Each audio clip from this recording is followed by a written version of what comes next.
So with the launch of Season 2 of The War Within, Blizzard has announced a new system in the game, Resilient Keystones. So for those of you who are uninitiated, what Resilient Keystones basically are is it's the system that allows players to have a floor for your keystone, where it will no longer deplete. How you'll basically get this is by timing all keystones on a given level. For example, if I have all keystones on a level 16 in time, then they can no longer deplete past a level 16, which is what I have on my character. This is obviously very powerful for players who primarily play in LFG, as it gives you less punishment for depleting keys at a certain point. With this power, I had an idea. What would happen if I listed my Resilient Key in LFG and took some people from my Twitch chat, got them in voice, and then kind of ran one of the easiest 16s in like Dark Flame Cleft? Would we be able to time it with people who only had previously done 15s? How many attempts would it take? One of these sentiments that you kind of often hear is that people just need the opportunity to be able to time those keys. Is that really true? Could these people be successful if just given the opportunity with a little bit of coaching? Let's find out. So we first have to find players that we're going to be playing with. When I was selecting players, I mostly didn't care what comp we played, but there's obvious comps that make the dungeon a little bit easier. There's a couple things that I kind of have to consider. First and foremost, we want to lust. The mage, hunter, shaman, dev evoker, whatever. I don't really care.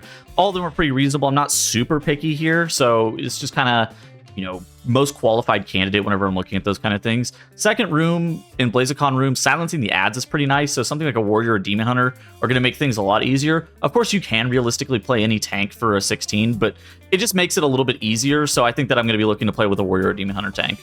On top of that, tank your classes, or potentially like a resto druid or a resto shaman. For Candle King could be quite nice since the buffs to Candle King. The fight's really tough to the point where you want some more durable specs potentially as well. Also, like healers that can crank HPS like the Resto Shaman, the Resto Druid that I kind of shouted out earlier. Those are pretty nice. So those are kind of the things I'm thinking of whenever I'm selecting the group.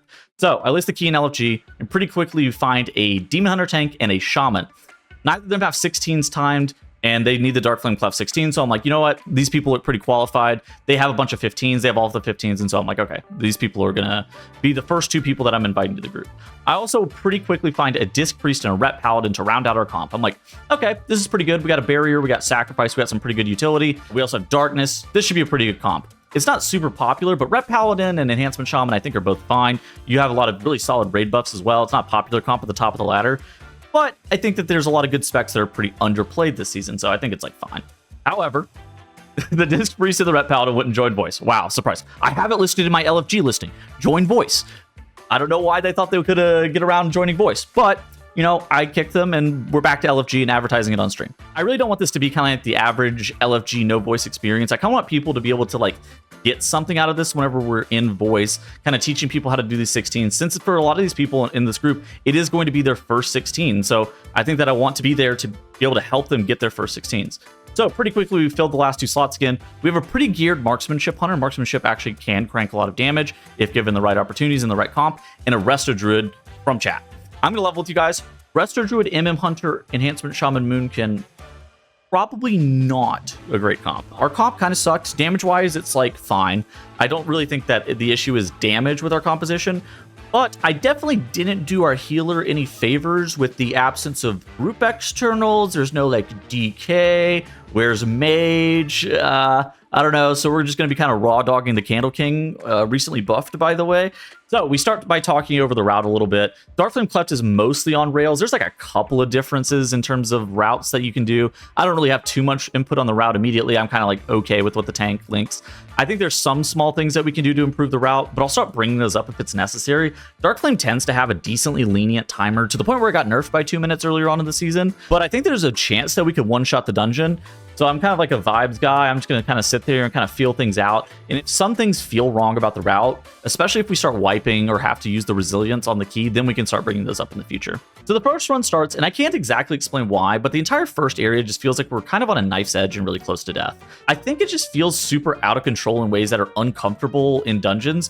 People weren't ready to get mob kicks. People weren't standing on top of mole herds, so they were getting thrown rock. People weren't LOSing the AoEs. We also pulled a double wick lighter pack and had to line it back to a pillar. It was just really, really slow and honestly super scary. I kind of made a mental note of this for the future, as there's no real point in discussing it in the moment. I think that this is kind of one of those pitfalls that people kind of fall into sometimes. They'll try to argue or discuss things like in the moment, but you're in the middle of a key. Like, we'll talk about this later. It's not that big of a deal. If we wipe somehow in the first run and we need to run it back, I'll think about it later and we can talk about it after the fact. We also make it to the first boss. So We are not making great pace. We have to LOS. There's a bunch of stuff. It's really sketchy at the very beginning. And on old Waxbeard, yours truly probably makes the worst commit call of all time. We need to commit boss, probably. We had like 2 seconds remaining on the minecart blowing us up, and our first boss split, even with a really aggressive commit call that worked out somehow, even with that aggressive commit call, our first boss split was still 8 minutes and 9 seconds, which is really bad. High-end groups tend to have around 6:30, but this dungeon's timer is pretty lenient. I kind of want to feel things out. I kind of want people to like see the dungeons as well. You don't really get a lot of information if you're just running the first area over and over and over again, and continuing to see further in the dungeon probably will yield good results moving into the future. Second area felt a lot more controlled. We do the high key standard triple candle pull. I noticed we were kind of +1 pull in that area over other high-end key groups, so I kind of make a mental note of that. And if we need to change stuff, particularly related to the timer, in future runs we can kind of talk about that. We also one-shot the Blazecon room. This isn't necessarily the easiest thing for tanks because the CC chain is pretty elaborate. You kind of have to get the mobs gathered quickly, which requires a little bit of help. Fortunately enough, we have an MM Hunter with tricks. I also am able to tag some of the packs. And so you go chains into Chaos Nova into Silent Sigil. With that, it will lock the pack for 20 seconds, giving you around 30-ish seconds or so to kill off the pack in its entirety. We kill off Blazecon without a hitch. Also, this boss is fairly intuitive, so not much to really think about here. I'm in danger.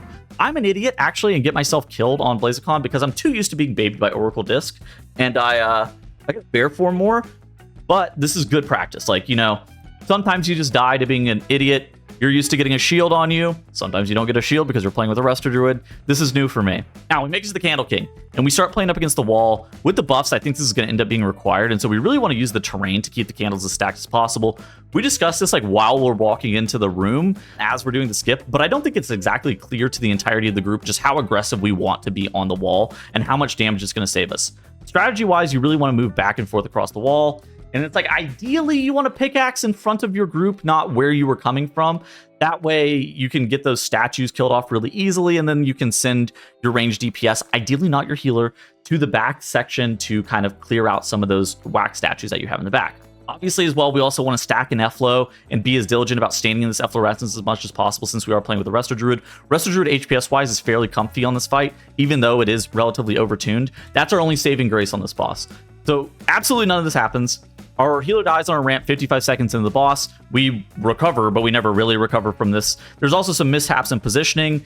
We never really restack back on the wall after the first drop, so the whack statues are kind of always spread. We kind of always have 6 whack statues at once. The boss realistically not killable at this point, not killable in the state. Any other healer, even rank 1 healers in the world, probably are wiping there. There's not really much we could have done worse on this boss, if I'm being completely honest. We end up wiping like halfway through the fight, but our timer was already toast anyways. I didn't think it was necessarily doable, but getting back to Candle King super clean is going to be very important. I can kind of tell that we have the makings to be able to time this, but it's going to require maybe a little bit of iteration.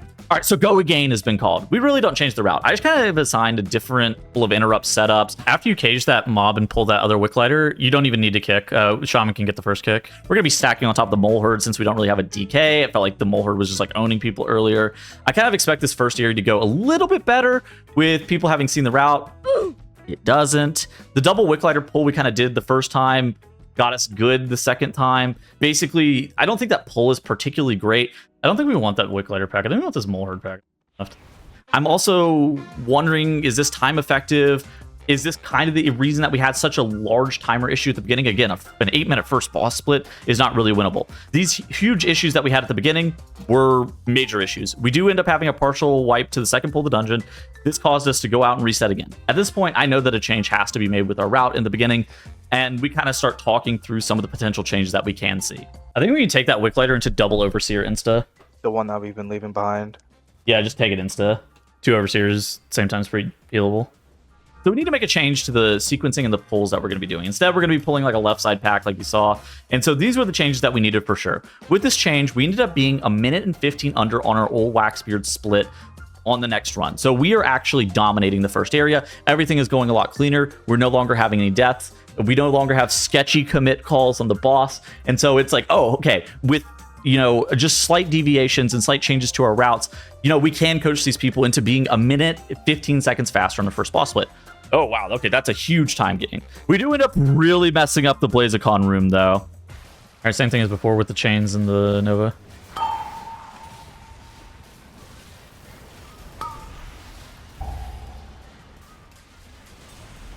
Oh, your Nova wasn't up. Oh my goodness. As you can see here, I actually miscalled our CC chain thinking Chaos Nova was up. This ends up resulting in basically what we go is chains into, we mash Chaos Nova, it doesn't go off. The Fiend's AoE hit us, and then the Silent Sigil misses, doesn't lock the mobs out, and we have 3 deaths. We have an insanely long run back. I think there's maybe a possibility that we can time this key, but we've basically thrown away all of our leeway. We end up killing off Blazicon without a hitch. We kill the trash pack, though we saw us like almost wipe 2, and we make it back to our nemesis, the Candle King.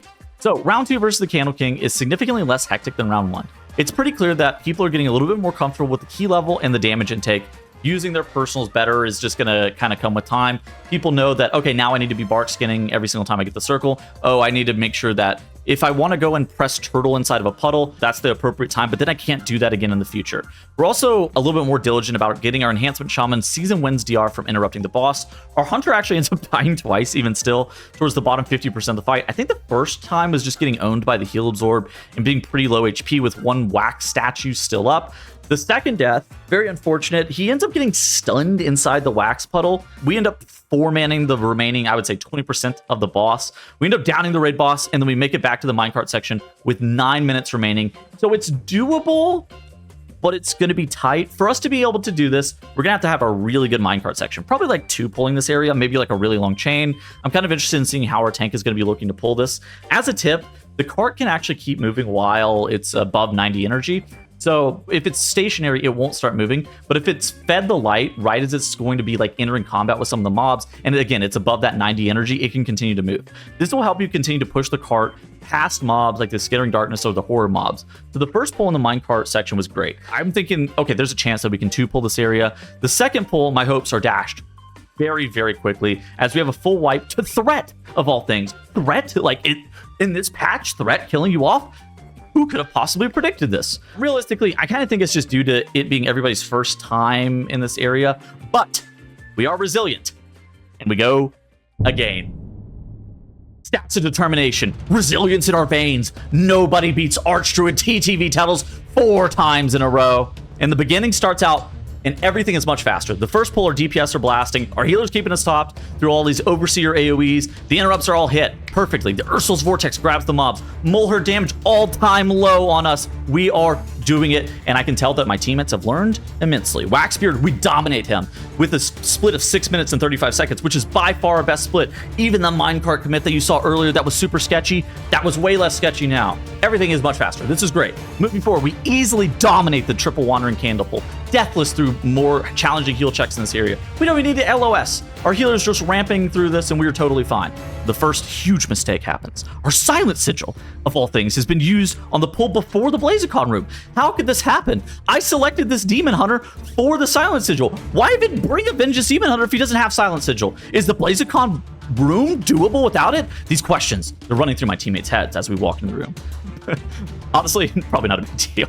We just kind of end up sitting on the pillars, and we let some Fiend cast go through. We'll end up LOS the big Candle AoE as well, the Wandering Candle AoE, just to make sure that we have reduced damage taken, especially if the Fiends are going to be casting on us. It's not the end of the world. It's a bit of a time loss, I'm going to be honest, but again, we had a 635 first boss split. We can afford this time loss. Blazicon, light work. We do have a death on the boss, and we have to burn one of our battle res charges. We have another battle res charge for Candle King. Realistically, deaths on Candle King are difficult to recover from, particularly if it's something like your healer, but having that battle res would have been nice, but at the end of the day, it's not that big of a deal. Okay, so we're moving on to the Candle King room. And maybe I should have considered Disc Priest a little bit more. For anything, it's to grip into the Candle King room, so Disc Priest can just like fade by that trash pack that's at the bottom. And with a talent, they can actually double grip people or like re-grip somebody within a couple seconds after they press the first time. So we procced a 40-second time loss to terrain, of all things. How can we be losing 40 seconds to terrain? Just do the jump. Like, just do the jump. I know I wild charge and human form wild charge, and so I am not actually doing the jump, but just like do the jump. Like, how can we be losing 40 seconds to terrain? You gotta lock in.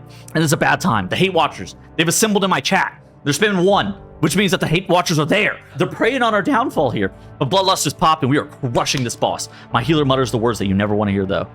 Oh, I'm stunned. That's not good. Oh my god, how could you be stunned? This was our run.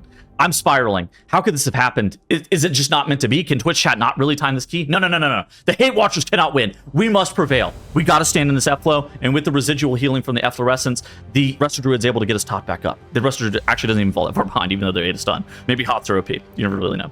So we keep trying to use the pickaxe on the statues that are in front of us, which actually feels a lot better. And our ranged DPS, me and the Hunter, are doing a better job of getting the whack statues in the back dealt with. I honestly believe that all 5 statues got cleared every single time, allowing us a lot lower damage taken total than the previous attempt. So the raid boss is down. And it was deathless, even though we had a stun and nobody died. And honestly, everything felt super safe on that pole, even though our composition, like I talked about earlier, not the greatest comp for that boss. Now we just got to play safe. Big IO is on the line. We play this area with the minecart much safer. We 3-pull the minecart section. There's no pressure to 2-pull it. This isn't the most time-efficient thing, but I think it will help lower the odds of any potential mistakes, any potential threat-related deaths. Nobody's dying to a corridor creeper. Nobody's getting meleeed to death by skittering darkness mobs. And so the odds of potential wipes occurring is a lot lower here. And then we make it to the final boss area. We got to clutch up. And we only have to reasonably do 1 trash pack, and then we can do some trash mobs into the boss. We don't have to take trash into the boss. There are some groups that will take like 4 corridor creepers into the boss, but our timer is pretty lenient. We have 7.5 minutes coming into that area, and our lust is coming up in 2 minutes. So all we have to do is get to the boss without any major mistakes. And I'm super thankful that I picked Vintage Demon Hunter for this area in particular. Vintage Demon Hunter has the ability to be able to kite out the corridor creepers in a way that other tanks don't, and honestly, they are just the most durable versus magic damage this season, and particularly those mobs. And so we get them killed off, and we have 5 minutes and 20 seconds for the final encounter of the dungeon. We also are going to be having Bloodlust coming up in around a minute as we get the boss pulled. The candle running is going to be simple. Basically, the healer will end up running candles most of the time, and I'll run the candles on the big AoE heals so that she can end up healing us off. The tank will end up moving the candle on the line casts, and this should allow for the easiest coordination for everything. Bloodlust is up. We start blasting the boss. The boss is actually just diving HP-wise, and I'm like, oh my god, okay. We are going to time this, and we are going to be comfortably under the time. We're going to be like 2 minutes under. However, the Hunter, he greeds a cast. I'm telling you, he's out to get me. I think he's maybe from chat. He's a hate watcher from chat, potentially. And he hits the candle with the Shadow Blast cast, the circle. How does this even happen? We were so close. We are literally about to time this key. We cannot choke here. Now, we get really lucky and get the line at the exact same time the boss probably is supposed to fear us. And I hit the most clutch wild charge in cat form of all time, able to get the candle refilled right before we get the minus 10% haste reduction that can happen. Crisis averted. I keep running my candles, and we're back to normal. The boss is getting closer and closer to 55%. But my healer dies. Oh my god, they get killed off by the Shadow Blast. They didn't go bear form. You gotta go bear form that cast. Like, we gotta lock in. We only have 1 battle res remaining, so we cannot have any more mistakes. Gotta make sure that we end up getting the CCs on those ads that they keep coming in. We keep getting 15 seconds per lost death. This is gonna be a problem. We can't afford any more mistakes. But we will not be stopped. 55% is increasingly close, and the hate watchers, they're trembling. And with 1 minute and 10 seconds remaining, we time the key, giving the rest of my teammates that juicy IO they so desperately desired. And so that's going to conclude our journey. GGs are exchanged, and people leave voice, never to see one another again, like ships sailing in the night. I'm sure there's some deeper meaning here about the story is the friends we made along the way, or the journey is more important than the end result. But I'm going to be honest, IO is king, baby. And you got to get that sweet, sweet IO dopamine. Just remember these things whenever you're doing a dungeon. In order of importance, it goes IO, DPS on the damage meter, time the key, and then friends at the very bottom. We don't care about friends. We only care about IO, baby. Friends may be fleeting, but IO, that's forever. And if you enjoyed this video, make sure you like and subscribe and come check out my Twitch page. And I will see you guys in the next video. Goodbye.